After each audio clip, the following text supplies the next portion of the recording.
ये है लूसेंट की जीके एंड जीएस की सीरीज़। इसमें देखेंगे हम इम्पोर्टेंट 50 क्वेश्चंस जो कि होंगे history, geography, polity and economics, general science, जो कि रिपीटेडली एग्जाम में पूछे जाते हैं। तो हिस्ट्री शुरू करते हैं। तो 4 वेद, कौन कौन से 4 वेद हैं? वो है ऋग्वेद, सामवेद, यजुर्वेद एंड अथर्ववेद। तो पहले जो 3 वेद हैं उन्हें कहते हैं वेदात्रीय।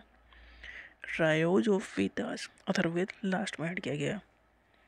ग्रेटेस्ट चोला रूलर कौन कौन से थे? वो राजा फर्स्ट एंड राजेंद्र, उसका बेटा था राजेंद्र फर्स्ट। राजा फर्स्ट और राजेंद्र फर्स्ट ये थे चोला रूलर। इंडियन नेशनल कांग्रेस के हर साल सेशन होते थे, मतलब मीटिंग होती थी। तो 1906 में जो मीटिंग हुई, इसमें इम्पोर्टेंट ये हुआ कि स्वराज टर्म अडॉप्ट किया गया कि हमें अपना राज्य, अपनी कंट्री इंडिपेंडेंट चाहिए। स्वराज टर्म को अडॉप्ट किया गया 1906 में। कहाँ? जब कैलकाटा में सेशन हुआ था इंडियन नेशनल कांग्रेस का।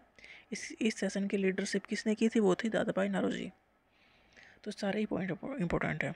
तो 1906 का जो सेशन हुआ कैलकाटा में इंडियन नेशनल कांग्रेस का, उसकी जो उसमें टर्म अडॉप्ट किया गया था वो था स्वराज, और ये अंडर द लीडरशिप ऑफ दादा भाई नौरोजी ये सेशन हुआ था। अर्थ को कहते हैं ब्लू प्लेनेट, क्योंकि यहाँ 3/4 हिस्से पर तो वाटर ही है, ऊपर से देखेगा तो ब्लू नजर आएगा। मार्स को कहते हैं red planet. Pacific ocean largest ocean है। मैरिना ट्रेंच भी पैसिफिक ओशन में ही है, ये डीपेस्ट ट्रेंच है। आर्टिकल 24 जो है हमारे इंडियन कॉन्स्टिट्यूशन का, वो कहता है बच्चों को फैक्ट्री में काम करना अलाउ नहीं करते। Prohibition of employment of children in factories, मतलब फैक्ट्रीज में बच्चे काम नहीं कर सकते। ये आर्टिकल 24 में इंडियन कॉन्स्टिट्यूशन में रखा गया है कि बच्चों को अलाउ नहीं फैक्ट्रीज में काम करना। क्यूबा को कहते हैं sugar ball of the world. यहाँ पर जो शुगर बनती है वो है बीट रूट से बनती है। लिवेनहॉक फादर ऑफ बैक्टीरियोलॉजी, क्योंकि इन्होंने खोज की थी बैक्टीरिया की। ऋग्वेद डिवाइडेड किया गया है 10 मंडल में। जो 10th मंडल है ऋग्वेद का, उसमें लिखे गए हैं 4 वर्ण। मतलब ये क्वेश्चन पूछ लिया जाता है कि जो 4 वर्ण हैं, ब्राह्मण, क्षत्रिय, वैश्य एंड शूद्र, ये कहाँ पर लिखे गए हैं? तो ये ऋग्वेद के 10वें मंडल में इनका एक्सप्लेन किया गया है। बिपिन चंद्र पाल जो आज़ादी की लड़ाई लड़ रहे थे, तो जो फ्रीडम फाइटर थे वो न्यूज़पेपर निकालते थे पब्लिक को अवेयर करने के लिए।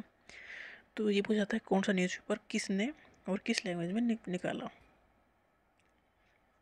तो बिपिन चंद्र पाल ने न्यू इंडिया नाम का न्यूज़पेपर निकाला था, जो वीक में एक बार आता था और इंग्लिश लैंग्वेज में था। Atlantic ocean second largest ocean है वर्ल्ड का। पहला है पैसिफिक ओशन, फिर है अटलांटिक ओशन। इंडियन ओशन एक ओनली वन ओशन ऐसा है जिसका नाम किसी कंट्री के ऊपर रखा गया है, जैसे कि इंडियन ओशन इंडिया के ऊपर नाम रखा गया है।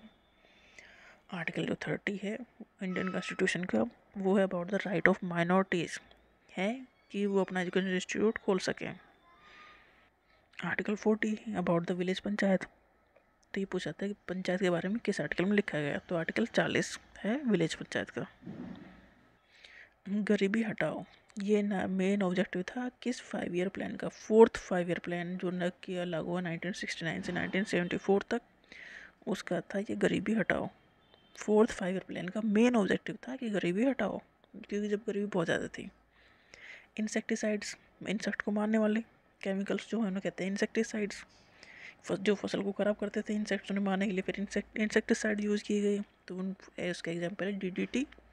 पूछ लिया जाता है DDT की फुल फॉर्म क्या है? तो DDT मतलब डाइक्लोरो डाइफेनाइल ट्राइक्लोरोइथेन गैमाक्सिन और एल्यूमिनियम फास्फेट है इंसेक्टिसाइड्स। माइटोसिस सेल डिवीजन है जो कि सोमेटिक सेल्स में होता है, मतलब जो सेल में ग्रोथ, रिपेयर, डेवलपमेंट होता है वहाँ पर माइटोसिस टाइप का सेल डिवीजन होता है। और जो रिप्रोडक्टिव सेल्स है उसमें म्योसिस टाइप का सेल डिवीजन होता है। तो अच्छा क्वेश्चन है ये। म्योसिस जो सेल डिवीजन है वो रिप्रोडक्टिव सेल्स में होता है। देयर आर 108 उपनिषद हैं, और 108 उपनिषद है उसमें से सबसे ओल्डेस्ट जो उपनिषद है वो है बृहदारण्यक का। ग्रेटेस्ट राष्ट्रकूटा रूलर है गोविंद राय, गोविंद III एंड अमोघ वर्षा। अमोघ वर्षा है Rashtrakuta rulers. Indian national Congress के विचारों में जो लोग थे उनके विचारों में मतभेद आ गया, तो वो 2 पार्ट में डिवाइड हो गए। एक थे कि हम लड़ाई लड़के आज़ादी लेंगे, दूसरे थे कि हम बातचीत करके लड़ाई लेंगे, आज़ादी लेंगे। तो ये 2 पार्ट में डिवाइड हो गए। तो एक को कहा गया एक्सट्रीमिस्ट, दूसरे थे मॉडरेट। जो बातचीत करने वाले थे वो थे मॉडरेट। तो ये स्प्लिट हुआ इंडियन नेशनल कांग्रेस में 1907 में, और 1907 का सेशन हुआ था सूरत में। मतलब गुजरात में सेशन हुआ था। वहाँ पर इंडियन नेशनल कांग्रेस 2 पार्ट में डिवाइड हो गई, मतलब लोग 2 हिस्सों में बढ़ गए। टोरिड जोन, ये ज्योग्राफी का क्वेश्चन है। टोरिड जोन मतलब अर्थ को अगर इमेजिनरी लाइन खींची जाए बीचों बीच तो वो होगा इक्वेटर, उसके ऊपर होगा ट्रॉपिक ऑफ कैंसर, उसके नीचे होगा ट्रॉपिक ऑफ कैप्रिकॉर्न। तो ट्रॉपिक ऑफ कैंसर से लेकर ट्रॉपिक ऑफ कैप्रिकॉर्न तक का जो पार्ट होगा उसे कहेंगे टोरिड जोन। तो यहाँ पर ही मैक्सिमम हीट रिसीव की जाती है, मतलब सबसे ज़्यादा गर्मी यही इसी एरिया में होती है। आर्टिकल 45 है about the provision for early childhood care and education to children below the age of 6 year. 6 साल से छोटे बच्चों की केयर की जानी चाहिए, ये आर्टिकल 45 कहता है इंडियन कॉन्स्टिट्यूशन का। और उन्हें स्कूल में भेज के उनकी चाइल्डहुड केयर और एजुकेशन पे भी ध्यान दिया जाएगा। आर्टिकल 46 है about the promotion of educational and economic interest of scheduled caste, scheduled tribes और वीकर सेक्शन। मतलब एजुकेशन को प्रमोट करना है किसमें, SC ST और वीकर सेक्शन जो सोसाइटी का है उसमें। ये आर्टिकल 46 कह रहा है इंडियन कॉन्स्टिट्यूशन का, उसके लिए प्रोविज़न किए जाएंगे। 12th 5 ईयर प्लान जो कि चला 2012 से लेकर 2017 तक, ये लास्ट 5 ईयर प्लान था। इसका टाइटल क्या था, faster sustainable and more inclusive growth. मतलब हर 5 साल में एक प्लान बनाया जाता था, उसका एक टारगेट या ऑब्जेक्टिव रखा जाता था। तो 2005-12 से लेकर 17 तक जो लास्ट 5 ईयर प्लान था वो था 12th 5 ईयर प्लान। उसके बाद 5 ईयर प्लान बंद हो गए। तो इसका टाइटल पूछा जाता है कि कौन सा है, फास्टर सस्टेनेबल और मोर इंक्लूसिव ग्रोथ। सब्लिमेशन क्या है, सब ये अच्छा क्वेश्चन है, ये जनरल साइंस क्वेश्चन है। ये प्रोसेस है जिसमें सॉलिड डायरेक्टली कन्वर्ट हो जाता है वेपर में, जैसे कि कपूर है सॉलिड फॉर्म में, जला तो वेपर फॉर्म में कन्वर्ट हो जाएगा। तो सब्लिमेशन वो प्रोसेस है जिसमें सॉलिड डायरेक्टली कन्वर्ट हो गया वेपर में। मैक मीटर ये डिटरमाइन करता है speed of an aircraft in terms of speed of sound. Aircraft की स्पीड नापने के लिए यूज होता है मैक मीटर। लेरिंग्स है उसे कहते हैं वॉइस बॉक्स, फेरिंग्स लेरिंग्स है ना गले में, तो लेरिंग्स को कहते हैं वॉइस बॉक्स, क्योंकि ये मेन ऑर्गन जहाँ पर प्रोड्यूस होती है साउंड। ऋग्वेद में सभा समिति विदत और गणा ये असेंबलीज हैं, इनके बारे में लिखा गया है। तो ये सभा समिति और विदत और गणा मतलब लोग जो इकट्ठा होते थे, ये इसका एक्सप्लेनेशन कहाँ पर दिया गया है, ऋग्वेद में दिया गया है। गायत्री मंत्र किसके बारे में है, about the God of light या सावित्री के बारे में। रोलेक्ट एक्ट 1919 ये गवर्नमेंट को पावर दे रहा है, ये किसी को भी आप जेल में डाल सकते हो बिना किसी ट्रायल के। ये रखा गया रॉलेट एक्ट 1919 का, ये था कि आप जेल में डाल सकते हो कुछ टाइम के लिए। सती प्रथा खत्म हुई 1829 में। राजा राम मोहन राय का इसमें बहुत इम्पोर्ट है और इनकी हेल्प की लॉर्ड विलियम बेंटिक ने। तो सती प्रथा खत्म हुई 1829 में राजा राम मोहन राय और विलियम बेंटिक के सपोर्ट से। Perihelion position of the earth when it is nearest point to the sun, मतलब सन के चारों ओर अर्थ घूम रही है, तो एक पॉइंट ऐसा आता है जो सन और अर्थ के बीच की दूरी उस पाथ पर सबसे कम होती है, तो उस पोजिशन को कहते हैं पेरिहिलियन। एफिलियन वो पोजिशन है जो सन और अर्थ के बीच की दूरी मैक्सिमम होती है उस पाथ पर, जिस पाथ पर अर्थ घूम रही है सन के अराउंड, उसे कहेंगे एफिलियन। आर्टिकल 48A है about the protection and improvement of environment and safeguarding of forest and wildlife. Article 48A यह इन्वायरमेंट के बारे में है। आर्टिकल 51 है about the promotion of international peace and security. Open unemployment those who have no work to do even though they are able and willing to do work. Open unemployment का मतलब ये है कि काम करने की इच्छा है, काम करने के लायक है, उसके बावजूद भी काम ना मिले, तो इसे कहेंगे ओपन अनएम्प्लॉयमेंट। आइसोटॉप्स ये केमिस्ट्री क्वेश्चन है। Atoms of the element having same atomic number but उनका मास नंबर डिफरेंट है, तो ये होंगे आइसोटॉप्स।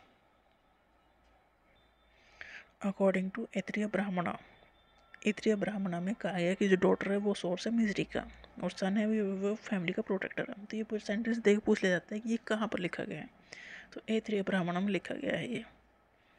मैत्रेयनी संहिता में 3 ईमेल बताए गए हैं, liquor, women and dice. Mohammad bin Qasim ने इंडिया में एंटर किया 712 में। जलियांवाला बाग की जो ट्रेजेडी हुई अमृतसर में कि वहाँ पर गोली चला दी गई सबके ऊपर, वो हुआ था 13 अप्रैल 1919 में। जो रोलर एक्ट आया था ना, उसके बाद ये कहानी हुई थी। समर सॉलिस्ट होता है 21 जून को। इसमें सन टोटल ओवरहेड होता है on the tropic of cancer. अगर अर्थ को हम 20 से डिवाइड करते हैं उसे कहेंगे इक्वेटर। इक्वेटर के ऊपर है tropic of cancer. Tropic of cancer India से होकर गुजरता है, तो सन वहीं पर ट्रॉपिक ऑफ कैंसर के ऊपर पड़ता है। मतलब उस एरिया में गर्मी रहेगी जहाँ पर ट्रॉपिक ऑफ कैंसर जाएगा। तो ये मतलब गर्मी होती है ना इंडिया में, ट्रॉपिक ऑफ कैंसर इंडिया से होकर गुजरता है, तो 21 जून को सबसे ज़्यादा गर्मी वाला दिन होता है। विंटर सोलिस्ट 22 दिसंबर, जहाँ पर जो इक्वेटर है उसके ऊपर जो ट्रॉपिक ऑफ कैंसर है। अब इक्वेटर के उतना ही नीचे ट्रॉपिक ऑफ कैप्रिकॉर्न है, तो ये है कि सन की लाइट डायरेक्टली पड़ रही है ट्रॉपिक ऑफ कैप्रिकॉर्न पर। मतलब अब नॉर्थर्न हेमिस्फीयर में होगी गर्मी और साउथर्न हेमिस्फीयर में होगी सर्दी गर्मी। देखो, जब अगर सन नीचे पड़ रहा है इक्वेटर के, तो ऊपर वाले पार्ट पे गर्मी सर्दी हो जाएगी। अगर सन ऊपर वाले पार्ट पे पड़ेगा तो नीचे वाले हिस्से में सर्दी हो जाएगी। तो विंटर सोलिस्ट का मतलब ये है कि जो ट्रॉपिक ऑफ कैप्रिकॉर्न है इक्वेटर के नीचे, वहाँ पर सनलाइट डायरेक्टली पड़ रही है, तो ट्रॉपिक ऑफ कैंसर से बहुत दूर है। तो ट्रॉपिक ऑफ कैंसर जो ऊपर है वहाँ पर गर्मी कम है, तो मतलब सर्दी ज़्यादा है। तो 22 दिसंबर को नॉर्थन हेमिस्फीयर ठंडी हो जाती है, क्योंकि जो सनलाइट है वो डायरेक्टली पड़ रही है काफ़ी नीचे ट्रॉपिक ऑफ कैप्रिकॉर्न पर, और इंडिया से गुजरा है ट्रॉपिक ऑफ कैंसर और बीच में है इक्वेटर। तो 21 जून को है ट्रॉपिक ऑफ समर सोलिस्ट और 22 जून को है विंटर सोलिस्ट। आर्टिकल जो 52 है वो एक्सप्लेन करता है about the president of India.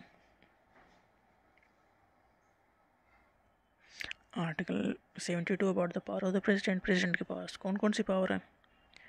ये माफ़ करना है कि जिसे जो राष्ट्रपति है उसके पास ही पावर है, किसी को कोई सज़ा दी गई तो उसके पास वो पावर है कि उसे सज़ा को कम कर सकता है, ख़त्म भी कर सकता है।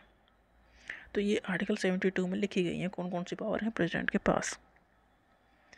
डिस्गाइज्ड अनएम्प्लॉयमेंट मतलब अंडर एम्प्लॉयमेंट, मतलब ज़्यादा लोग लगे हैं जिनकी वहाँ ज़रूरत नहीं है, उससे ज़्यादा लोग लगे हैं। हॉरफ्रोस्ट का प्रोसेस है कि वेपर को डायरेक्टली कन्वर्ट हो जाता है सॉलिड में, तो ये सब्लिमेशन का अपोजिट है हॉरफ्रोस्ट। इसमें वेपर डायरेक्टली कन्वर्ट हो गई सॉलिड में।